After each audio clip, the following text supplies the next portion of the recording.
Welcome to Mind Tricks Radio, where we'll explore contemporary topics in psychology through interviewing creative and innovative thinkers in the field. I'm your host, Dr. Aaron Kaplan. Thanks for tuning in.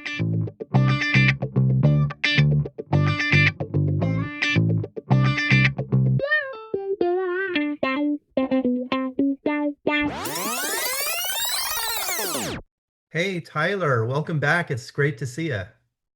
Oh, you too, Aaron. Yeah, thanks for having me back. I'm glad to be here, you know. And by the way, congratulations on the publishing your novel, getting your novel out. Oh, yeah. Thanks a lot. Yeah, it's coming out in April. I appreciate that. Yeah. What was the last time we met? It was maybe around last October or so. We were talking about hindsight bias, I That think sounds was about last. right. Yeah. Yeah. So today we have kind of another interesting cognitive distortion to talk about. And I'm really looking forward to having this conversation with you because it comes up a lot in my practice. I know it's a topic that comes up a lot for people. And we were talking before I started recording here. I know you mentioned you don't necessarily use the term personalization, but the concept comes up a lot. So we'll dig into that. Personalization, I kind of look at this as like, the don't take things personally idea.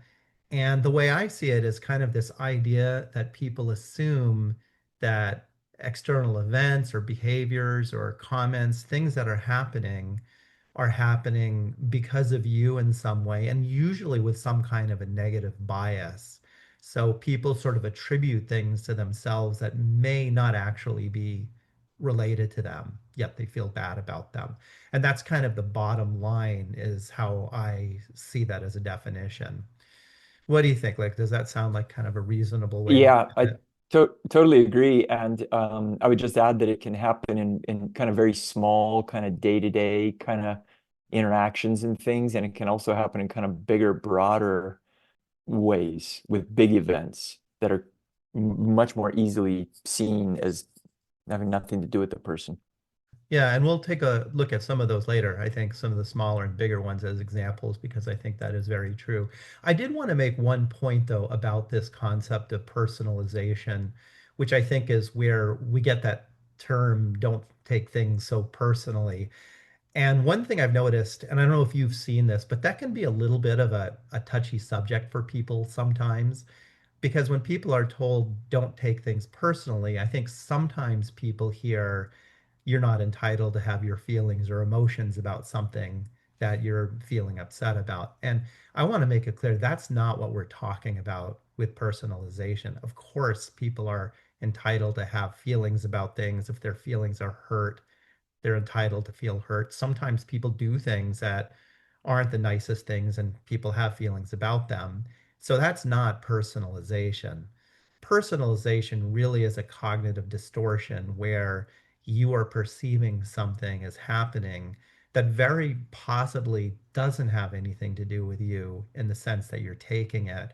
And therefore, you end up having all sorts of feelings that are not fun to have when maybe they're not warranted given the actual situation. And that's really what we're talking about and we want to dig into here. I might add to that, if you don't mind, Aaron, that there's gradations of it too, that it's not only taking it personally for somebody that doesn't have anything to do with the person, but a person assigning more meaning to themselves than there may actually be. Because sometimes there is a little bit, it has something to do with them, but they'll make their role in it bigger or their responsibility bigger than it really is. So it's sort of a gradation. Yeah, I agree with that. Right. So you could be involved in an event and something could happen and you could have some personal stake in it, but it doesn't necessarily mean that the outcome of it or the way other people are responding is entirely due to you in some negative way. Right. So there's gradations of it, of course. I was thinking maybe we could talk about some examples of this so we're not sort of in the clouds about the concept. And I've written a couple of them. By the way, I also did, when I was doing these distortion of the day episodes that were under 10 minutes, I did do one about personalization. If listeners are interested in going back and hearing that, it's sort of a fun thing that I did on a number of cognitive distortions. I probably recorded the personalization one about a year or 2 year and a half ago or so. So we're going to be talking a little bit more academically today about it. But let's talk about like social situations. So let's imagine you have a group of friends and you guys sort of hang out together sometimes, and there's a flow of different friend groupings to do social events. And then you find out that some of those friends went out to dinner on one night and they didn't invite you. And your thought is, okay, I didn't get invited because they're sort of sick of me. They're tired of having me around. They didn't invite me because they don't want me there. They specifically don't want me there. Example of personalization. Why could that be the case? Well, yeah, because there could be many reasons that the person wasn't invited. So, that's just one possibility that that the person wasn't invited because they're sick of that person. But there could be many other things that are involved. For example, I mean, something just as basic as like the text or for the group or whatever didn't go through, or there was a power outage in the person's area, and so they didn't get the communication about the dinner, Right. or Like a real practical thing. yeah, or the friends went out to dinner to plan a surprise party for the person who wasn't invited. Yeah. And that's an interesting one because in that regard it is about the person, but it's not about the person in the way that the person thinks. They're not sick of the person, they're going to plan a surprise party for them. So it's sort of like jumping to a conclusion, which is a different thinking there, but it's also personalization. It's taking on something more as related to, because of them or who they are, or something, being responsible for this outcome, which is not, there's not necessarily clear evidence that that's the case. Yeah, exactly. There's numerous possibilities, and they could be going out to eat with each other because they have something important that they need to discuss with each other that's relevant to them. Exactly. You don't need to be involved with that. So, right. So that would be an example. I think they went out and they didn't invite me because of something having to do with me. You're personalizing it. How about like another example? You're in a meeting, you have a boss who's in the meeting, and the boss has got a real sourpuss look on their face, and you're observing it, and your thought is the boss is unhappy with me and what I'm doing and how I'm doing it, and it's, me causing my boss to look so serious and so upset. Similar kind of thing, right? Yeah, exactly. Again, and in that example, there can be many, many, many alternative or even more plausible explanations for the boss's upset expression or demeanor. Yeah, I he or mean, she could be thinking about something else going on that has nothing to do that's with right. you or anything that you're doing.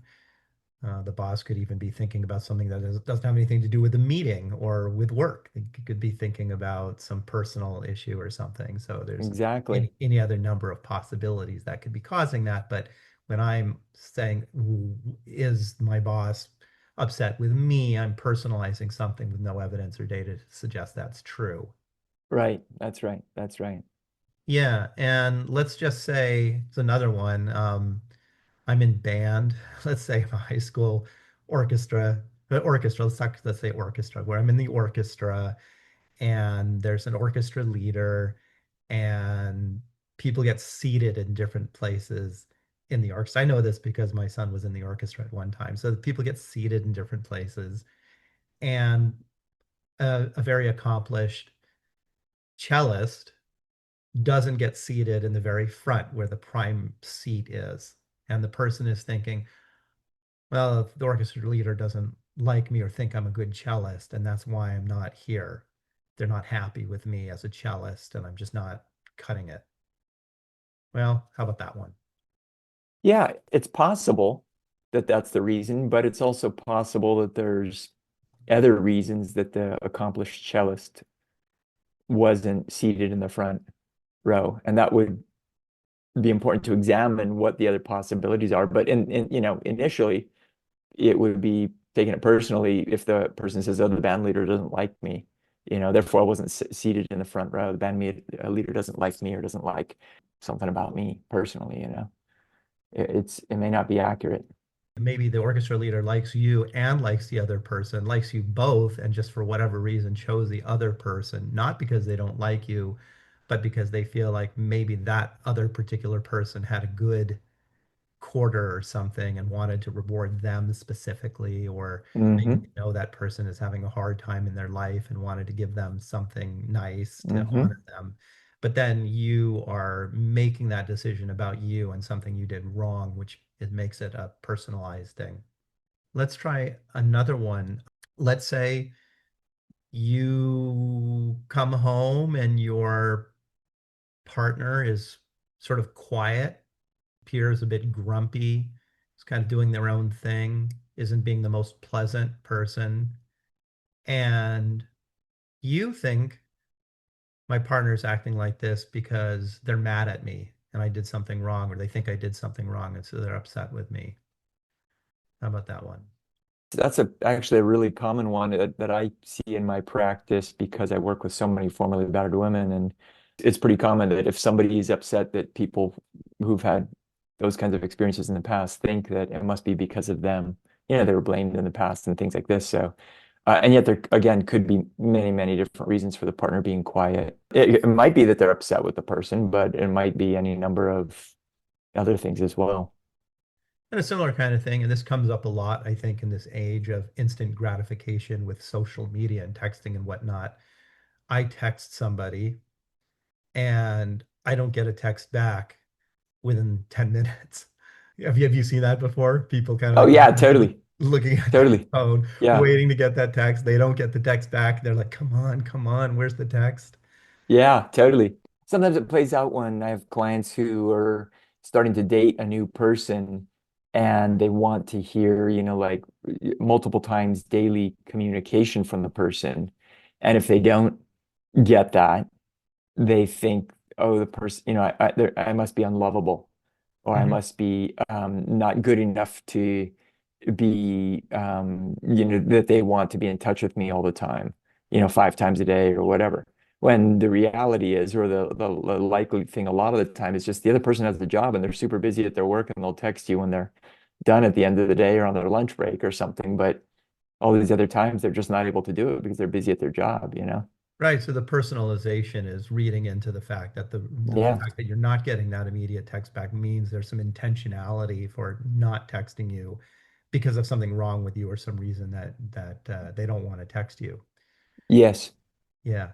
And then here's a last one I want to give, and this one is sort of humorous. I mean, this is a real example from a patient of mine from a while back, and I don't think he would have a problem with me sharing this because and even laughing at himself about this. But I had a patient who had a newborn baby at one point several years ago, and the baby maybe was 3 weeks old or something like that. And guess what? The baby was crying constantly. And he would pick up the baby, and what would happen? The baby would cry even more when he would pick it up. And nothing he could do would help the baby calm down. I mean, that's not true. I mean, the baby would sometimes eventually calm down, but he felt very helpless that the baby wouldn't stop crying a lot of the time. And he comes in and I say, what's going on? You're getting sleep because you've got this new baby. And he's like, oh, doc, I don't know. The baby cries all the time. And I said, yeah, well, babies, I guess they do that. And he said, yeah, I don't think my baby likes me very much. And I said, well, why do you think that? Well, because he always cries when he's around me. He doesn't stop crying. When I pick him up, he cries even more sometimes. So I think my baby doesn't like me. My child doesn't like me. Obviously, that's sort of humorous, sort of. I mean, all of us can see kind of the ridiculousness of that kind of logic, right? Right, right, right. And yet it's kind of a thing that so many of us humans do from time to time until we learn to do otherwise, right? Yeah, With for sure. personalization. Yeah. And you and I Yeah. are both parents, and we know how helpless Yeah. you can feel as a parent when you have a newborn baby and just how terrifying it can be. And they are always crying and doing things that you wish you could just like have a calm conversation with them and explain, but you can't do that. So that would be Yeah. personalization. Like this baby is crying, and it's because he or she doesn't like me, this little baby, which is so absurd because that can't possibly be the case at that age, right? Right. Right. I've got an example. I know if we've got a moment, I can share kind of a Yeah. big example briefly. Yep. This is an example that we have in our book. It's a trauma example, but I'll be brief about it. There was a woman, she gave permission to have this in our book many, many years ago. She lived in the Bay Area, I think it was during the '89 earthquakes, where big sections of the freeway and stuff dropped. And she Yep. was horribly traumatized by all that. She moved down the coast to LA just in time to be there for the Rodney King riots and was terribly traumatized by that. She thought, I got to get out of here. Where's the most peaceful place I can live and still be in the US? So she decides to move to the North Shore of Kauai in Hawaii and arrives there and gets there and starts living just in time for Uniquely. the Iniki to go right over the island, just decimate the island. Yeah. And after all of that, she was erroneously, thinking that this all had something to do with her. Hmm. It was a big scale personalization, which is a very easy example to see that that doesn't have anything to do with her. Yep. But she was personalizing it like somehow I'm bad luck or I bring these things on or this is because of me or something like that. It's just not accurate. Yeah, perfect example. That's right. Yeah, this is happening because of me. Everywhere I go, there's a disaster of some sort, and the cause of it is me. So, right, taking something personally that one can't possibly have anything to do with the person. Right. Great example. Yeah. So, gosh, why do we do this, do you think? I mean, we have this conversation whenever we talk about cognitive distortions in general. Like humans have cognitive distortions. They employ them constantly in the way that we think about things. But maybe we can just sort of go through some of those reasons quickly to, explain like why would people tend toward personalization as a cognitive distortion? Well, there's a variety of reasons that people tend to do this, and it kind of depends on the person and their experiences and stuff, but to some degree. In my practice, a lot of it comes from people being raised in households that were like abusive or controlling. And so there was often bad outcomes of things that happened. And because of the abuse, they were blamed, even though they didn't really have anything to do with it. So they learned this pattern of thinking that when bad things happen or when negative things happen, it must be because of me. And we are often talking about it in kind of the negative direction like that. Whereas if we look at personalization by abusers or in a different direction, people who are antisocial personality disorder or narcissistic, they'll often personalize things that are positive outcomes. They'll say, oh, this really good thing happened because of me, when it really doesn't have much to do with them, if at all. But they will also blame people. And so a lot of my clients have learned to personalize things because of their experiences of being blamed for things that they're not responsible for, they're not guilty of, they really have nothing to do with, but they learn this pattern of thinking that when bad things happen, it's because of me.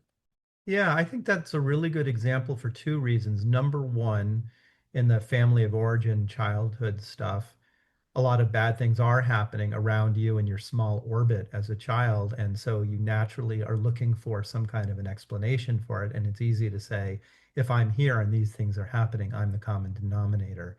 And number two, you're right. Oftentimes children get directly blamed for things that they didn't have anything to do with. And that's what sort of emotionally abusive parents can do. And that kind of leads into some of the gaslighting type of discussions we've had before. I had an episode on gaslighting when somebody repeatedly tells you something that's your fault or you're wrong for something that's not true, but you begin to believe it because you don't have the psychological resources otherwise, then you internalize that idea and take it with you in your life. So I think that's a really, really good example of that.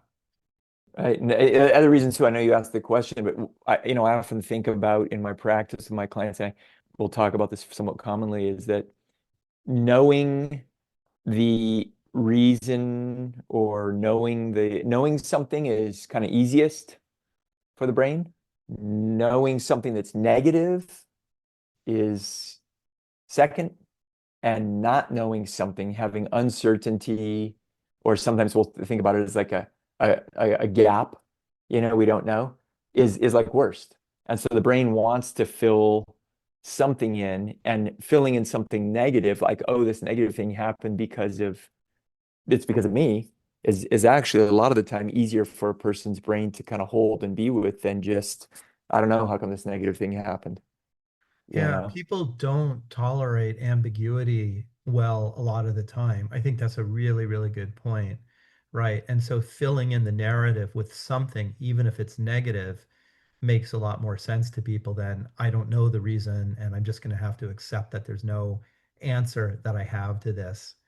I know you've talked about before the idea that if something's understandable and controllable, even if it's negative, like if it's about me, that's kind of easier. And that's related to that idea, versus something that's just not understandable, not controllable. It's sort of like we're going to gravitate towards at least some kind of an explanation, even if it's negative about myself. It's what humans Yeah. do a lot of the time. Yeah. Yeah, exactly. I think people who do personalization tend to do that. Exactly. They attribute things that are not controllable to them to make it feel like, okay, there must be a reason for it, and it's because of me. So yeah, I think that's exactly right. Psychological costs and emotional costs of personalization. I think these could be true for a lot of the cognitive distortions we talk about, but how do people typically feel when they personalize things, especially when they're negative? Yeah, big one for sure. There's lots of costs. I mean, it's sort of like where do you want to start? Guilt, shame, anger, social withdrawal, relationship strain. Yeah, We could talk about any of those, There's a lot of psychological costs. Hurt relationships, I mean, on and on. Yeah. yeah, What about guilt? I mean, it's based, that's a biggie that I see in my practices. I treat a lot of guilt and trauma-related guilt, and it's sort of like personalization is a big component or a big part of it. People take on way too much responsibility for their role in negative events, like traumatic events particularly, but even non-traumatic negative events. People often will take on just way too much guilt and responsibility for the negative outcomes. It's a version of personalizing things. it is huge. You're exactly right. Like, take the baby example, for example. If you are a parent and you think you've given birth, and you have a baby and the baby hates you, you're going to feel like a lousy parent, right? Like I feel guilty. Like I can't even be a good parent to this baby because the baby cries every time it sees me. So people do tend to feel guilty when they personalize negative things. I think that's true. Or I did something wrong, Right. I'm a terrible employee, and now my boss is unhappy with me, and what did I do wrong? So yeah, yeah, guilt is huge. Right. If we look at something like shame, right? It's like when there could be a gap. If a person thinks, "Oh, I'm a great person, I do good things and that sort of thing," but then when a bad thing happens, there's a bit of a gap because between how they think about themselves and these negative outcomes. And if they're not good at managing the uncertainty and the ambiguity, and they're going to be more prone to fill that gap in, and that's when they might personalize a situation like that by thinking, oh, this bad thing happened because I'm not good enough, or I'm not a good person, or I'm not a worthy person. That's how come these bad things happen. And so it ends up, a big psychological cost ends up being the shame related kind of component that people will condemn their whole being or personality or character. Yeah, well, I mean, this might be a good moment to just briefly touch upon the difference between guilt and shame. And I see guilt, tell me what you think, but I see guilt as more of like a state of something happened and I'm blaming myself for taking responsibility for that and then feeling badly about it. All of that goes with guilt. You and I have talked about guilt many, many times.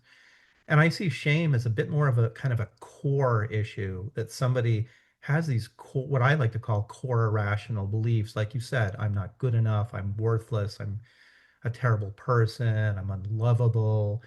And when people have those core irrational beliefs, they tend to have this sort of underlying shame that drives them. And it would make a lot of sense, wouldn't it, that if somebody did have shame as a core that kind of comes along with them everywhere they go, that they would tend to personalize negative things more often because that's where their mind is going to go when the shame is driving it, the kind of the lens of which they're looking at the events that are happening around them. That was well said. Yeah, totally. I agree with that. And the shame and the guilt also tend to go together. People that are shaming themselves in these ways often end up guilting themselves Yeah, excessively and vice versa. yeah. But yeah, I would agree with that. Guilt being a little bit more of a specific kind of a I should have, could have, thought, felt, or acted differently, and shame being more of a global put down or condemnation of one's whole character or being or self. Yeah, and I think the flip of this too is anger. You had mentioned anger, Tyler. I think that one's interesting because look, if you're personalizing something, if you're thinking my boss is sour in this meeting because of me and something that he or she had perceived that I'm doing wrong, and it's because of me that my boss is acting this way, you could easily jump a few steps past that and say, oh, that SOB, what right do they have to be mad at me for this? Because I did everything as well as I could and I did a good job and they're still mad at me or they're still upset with me. And so I'm pissed off that my boss is going to come at me with this attitude. Or these friends didn't invite me, because of something about me. They're pissed off at me. They're unhappy with me. They don't want me there. What kind of friends are those? I can't stand them anyway. I don't want to be their friends. And that maybe leads to some of the withdrawal, the social withdrawal you also mentioned. But anger is kind of interesting because people then can feel angry and become angry and even express that in ways that is really coming from personalizing something that may not even be an accurate thing. Super duper duper common. And one of the biggest areas that that shows up is in road rage, driving related examples. Driving, as you and I both know, right? It's driving is social interaction just in a different way. You can't talk, you can't really like make eye contact that much. You can't do that much. And so obviously cars are going to inadvertently cut off other cars or weave into their lane or do any of these kinds of things. But somebody who tends to take things personally will really interpret a lot of that as they did that to me. And then there you go. Here's a road rage situation starting to develop, super common. I used to hear it all the time when I would run anger groups, particularly at the VA. It was a really common kind of a thing. Yeah, I'm so glad you brought up the road rage because that is like a prime example of personalization, right? There's all these hunks of metal driving down the road, and none of them know who you are at all, right? You're driving a Toyota, a white Toyota, and they can't see you, yet somehow your driving and your interaction and dynamic with them on the road becomes personal. And of course, it's not most of the time, obviously. But that's a great example for that. So yeah, thank you. I want to just touch upon something else here. Now, you said something when we first started having this conversation about there's gradients. And sometimes people are involved in situations, and there may be some aspect of what's happening where what you're bringing to the table is affecting the interaction with another person. And so sometimes the things are about you in some way. And how can we look at this in a way that's sort of healthy so that a person isn't internalizing all of the personalization, making the situation 100% about them and why something is happening versus you may be involved in some way, but the outcome of the event or the totality of it is not about you. If broadly speaking, cognitive and behavioral therapy in a large part is about thinking accurately, then sometimes accurate thinking is, yeah, it is about me a bit. 10% of it is about me or 20% of it is about me, but we'd want to strive for being accurate about that and putting it kind of back into perspective. Because if a person is turning it into like 100% it's about me, this negative outcome is about me, 90%, 100%, 80%, something that is much more than it really is, then that's going to cause problems for the person in relationships and stuff. So it would be healthy to be able to reflect on that and think about, okay, where, look for the evidence and where exactly is my amount of involvement or my causal responsibility for the negative outcome, for example, and striving to be as accurate about that as possible. And sometimes it's not real easy to be accurate about it, but we can at least shift in a direction that is clearly away from the obviously too much taking personal responsibility for something. Like, Yeah. like the baby example that you mentioned, maybe, okay, the new dad picks up the baby and the baby cries every time he picks up the baby. And, the dad can say, oh, the baby doesn't like me, a shame related, something's wrong with me. I'm not a good person. Baby doesn't like me, cries me. When it might just be like, oh, no, baby would like dad or likes dad, but maybe dad's just holding baby inadvertently in a way that the sunshine is shining in baby's eyes and Yeah. it doesn't yet have the neck or head power or body power to turn its head away from the sun. So it's just crying. It's like that doesn't mean that the baby doesn't like dad. The baby's just saying, okay, the way you're holding me is uncomfortable. And let's go back to the boss example too. The boss is looking grumpy and being a little quiet in the meeting, and you're thinking, my boss thinks I'm a lousy employee and is very unhappy with me and whatnot.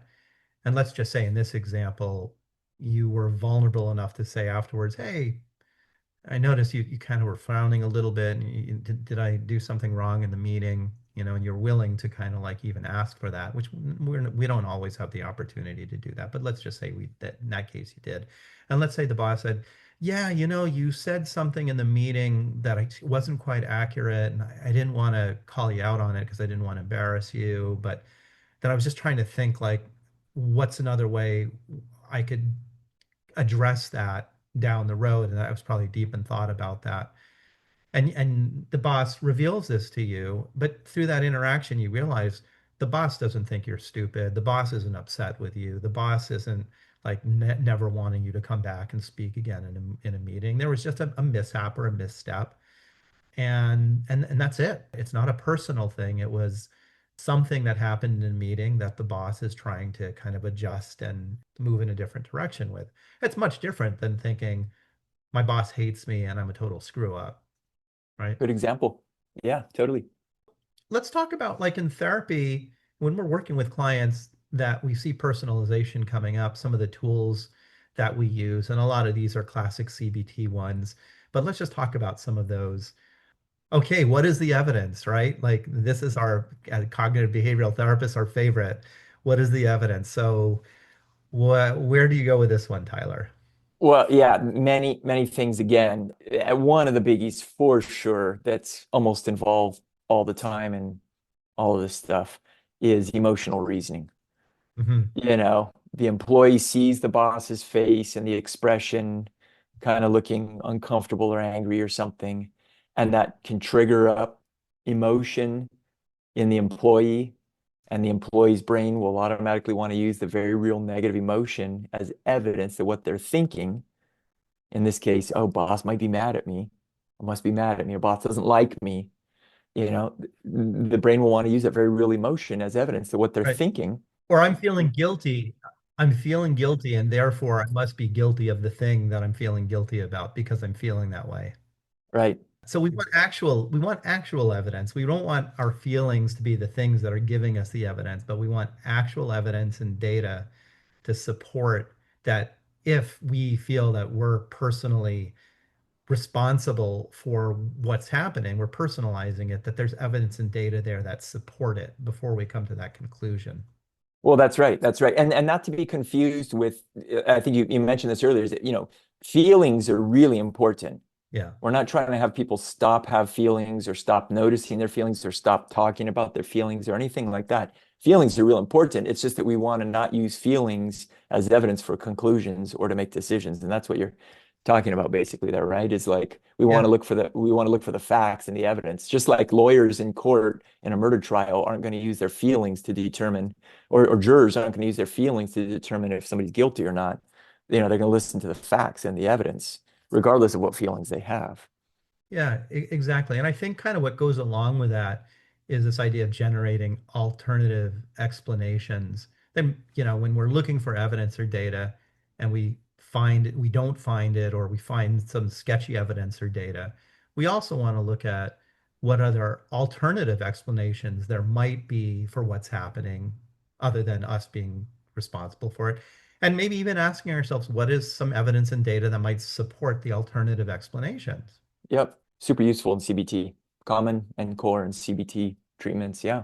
Another thing, and I was mentioning this in the situation with the boss, but I know you probably talk a lot about this with your patients, Tyler, this idea of like, instead of making assumptions, which is very easy for people to do, and then decide upon how I'm responsible here, is to actually check in with people if possible. Ask and get some clarification about something before assuming something's true.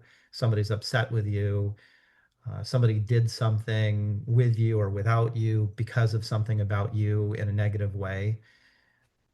Talking to Well, people, yeah. gathering the evidence and data directly from the horse's mouth is sometimes very helpful. Well, that's right. And we do a lot of this in my practice without even checking in with the person. If we know the person tends to have a pattern of jumping to conclusions or taking things personal or this sort of thing. We'll go, okay, let's write out what you're thinking here is the case. For example, my boss is really mad at me. My boss doesn't like me, that sort of thing. That's often in their mind going to lead to some other kinds of things like, oh, I'm going to get fired or I'll get put in the back or whatever. And we just kind of move forward in life and then come back and revisit it later. I mean, did it turn out that the way you were thinking about it was true or accurate? And a lot of times we see, yeah, that was a possibility, but it wasn't the probability that the negative outcomes related to the personalization became true, you know? It's just Right. like it wasn't really the case. But asking is, yeah, it basically, I mean, testing out stuff, testing out the thoughts or the beliefs. If I'm thinking it's about myself, there's a variety of ways to test that out. One of them is to check with the other person. There's other ways as well, like writing it down and then seeing how it plays out and coming back to it later and these sorts of things, you know? And also just talking with somebody else to get a reality check sometimes can be helpful. I mean, obviously that's what people do in therapy a lot. They check out some of these beliefs as with their therapists, and we try to help Uh-huh. them think through it logically Uh-huh. and rationally if we can. But having a trusted friend who also doesn't tend to take things personally and is able to kind of look at things sort of rationally, objectively can be very helpful also. Well, that's right. That's right. And another one that's I know it's shifting to a slightly different one, but in my practice, we do a lot of mindfulness related kind of approaches. And so, what we've been talking about is more of a traditional cognitive and behavioral, looking for evidence, challenging assumptions and refuting assumptions, things like this. And yet we could take a mindfulness approach where we just simply step back from it all and recognize, these are just thoughts and feelings, whether they're accurate or not. I don't have to do anything with them right now. I can just notice and observe them, welcome them in, even though they're a bit uncomfortable, and just kind of, eventually they're going to go out the back door anyway on their own. And I can just kind of, shift my attention back to what I'm doing in the present moment. As I often say in my practice, I'm putting avocado on some toast, That's what Yep. I'm doing right here, right now. So the mindfulness stuff is very helpful, and that's something also we've talked a fair amount in some other episodes, and is super important. I also wanted to mention like this idea of behavioral experiments around things. Like, let's just imagine you tend to personalize things, and then we're talking about it. We're saying, well, what's the evidence and data that's true? Well, we don't really have a lot of evidence and data that it's true, but if it's important enough, maybe we can try to gather some.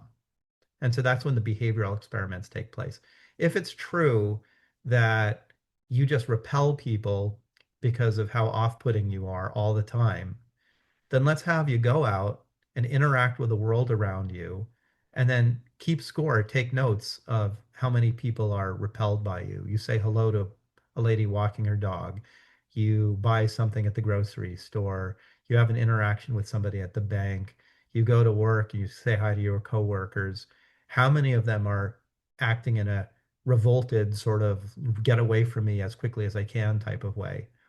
We can actually like consciously set up some of these behavioral experiments to notice that rather than just noticing the examples here and there and then interpreting like there must be something seriously wrong with me that is off-putting people or making people respond to me the way they are. Yeah, totally, totally well said. Creating opportunities to test it out rather than just seizing and looking at opportunities that may on their own arise. Both are good, but you're talking about, yeah, testing it out proactively, and that's great. Yeah, yeah. And another thing that I do in my practice therapeutically, and I'm not sure how much you do this kind of stuff with your patients, Tyler, because I know you're very CBT oriented in your practice. But for me, I also tend to like to dive into childhood attachment patterns that look for issues of shame and try to see kind of like, well, and you did mention this a little earlier, actually, you did. Do you have a tendency toward shame-based core rational beliefs that then lend into the tendency to personalize things? And where do those come from? And if they come from someplace, like I had very critical parents who put me down and told me everything was my fault, and as an adult I see that I'm thinking about things that way, then maybe I can tell myself, I tend to think that way because of this. But it wasn't true then, even though I believed it was because I had adults telling me that that was the case.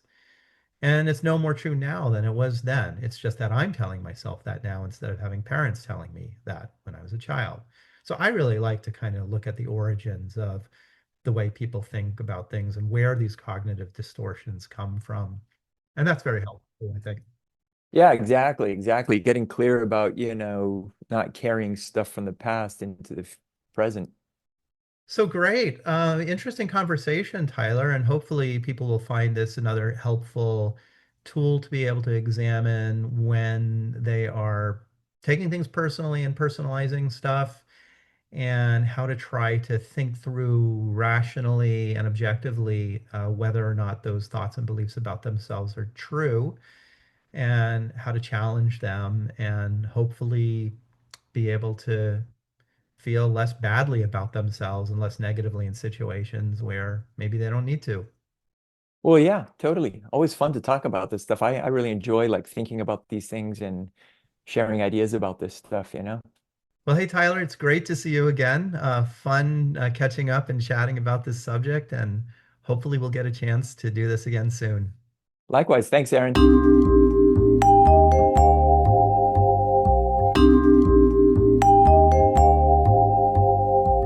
Thank you for listening to Mind Tricks Radio. I hope you have enjoyed the program.